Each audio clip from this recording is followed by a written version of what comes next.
Good morning, guys. Today we will continue the business environment topic, and then today's content is economic environment in India.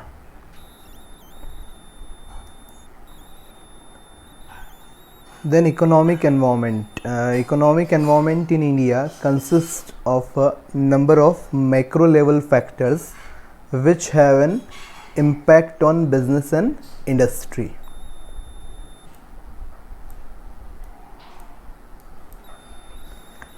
These are stage of economic development of the country, economic structure, that is mixed economic, from which allows both public and private participation in the production process.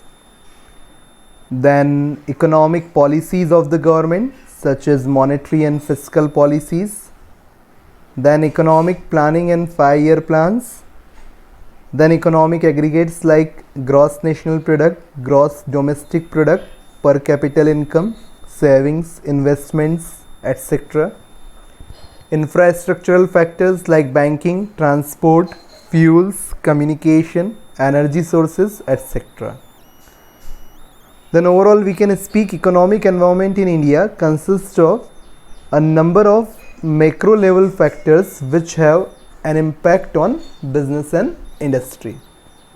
The major features of economic policy, features of Indian economy, first I will tell you to discuss about the major features of economic policy 1991. Then features of Indian economy at the time of independence. First we try to discuss like this. Then Indian economy was agricultural and rural in nature. About 70% of the working population was employed in agriculture. About 85% of the population lived in villages. Production was carried out using irrational and low productivity technology. Communicable diseases were widespread and mortality rate were high due to poor public health system. That one are the features of Indian economy at the time of independence. Then government has taken some steps. Then now we will discuss the government steps for economic development. The government took several steps to solve economic problems and framed development plans with the following objectives.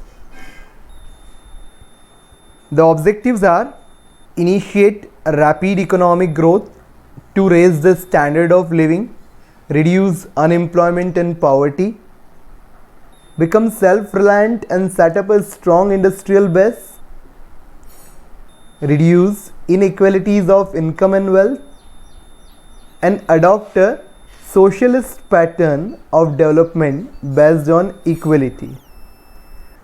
Now we will try to see economic policy before and after 1991. Before 1991, in accordance with the objective of planning, the government emphasized an inward looking trade policy where public sector was given the responsibility of development. The government imposed several restrictions, regulations and controls on the private sector enterprises. But in 1991, the economy faced a serious economic crisis in the form of the following problems. And then problems are: high government deficit, soaring inflation, serious foreign exchange crisis. These led to a change in the economic policy. Thus, new economic policy came into existence. New economic policy 1991. The new economic policy implemented in 1991, and then you see included a number of reforms categorized as liberalization, privatization and globalization. And now we have need to discuss the features of this policy, which is calling the new economic policy. Then you see on the screen various features are there.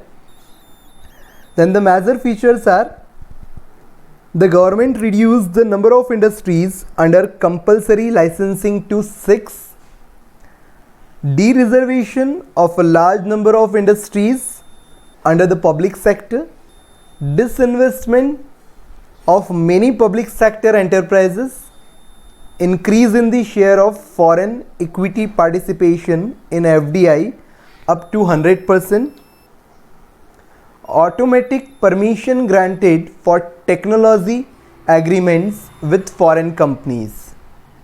FIPB was FIPB, I think on screen it's available. Foreign Investment Promotion Board was set up to promote foreign investment in India. Now we discuss the major branches of new economic policy. These were related to liberalization, privatization and globalization. Then first we will discuss the liberalization. Liberalization means freedom of business and industry from the unnecessary controls and restrictions of the government, particularly licensing and quotas. The reforms introduced under liberalization were abolishing licensing in most of the industries, freedom in deciding the scale of business, freedom in deciding prices of goods and services, reduction in tax rates and unnecessary controls, de-reservation of public sector enterprises, simplifying procedures for export and import, automatic permission was granted for technology agreements with foreign companies, removal of restrictions on the movement of goods and services. Then overall, liberalization means freedom of business and industry from the unnecessary controls and restrictions of the government, particularly licensing and quotas. Then now after the liberalization we have the next, that is the privatization. Privatization is the process of reducing the role of public sector in the economic activities of a country. It involves induction of private ownership, private management and control in public sector through disinvestment. Disinvestment, it refers to the process of sale of public sector enterprises to the private sector or dilution of government ownership beyond 51% in public enterprises. The government further decided to refer the loss-making and sick enterprises to the Board of Industrial and Financial Reconstruction, which you know better, that is by BIFR. Then the next is globalization. Globalization means integrating the economy of a country with the world's economy. It is a process of increasing economic integration and growing economic interdependence between countries in the world economy. The reforms introduced under globalization were abolition of licensing of imports, removal of tariff restrictions and quantitative restrictions, the share of foreign equity participation was increased, Foreign Investment Promotion Board FIPB was set up to promote foreign investment in India. Okay, have a good day.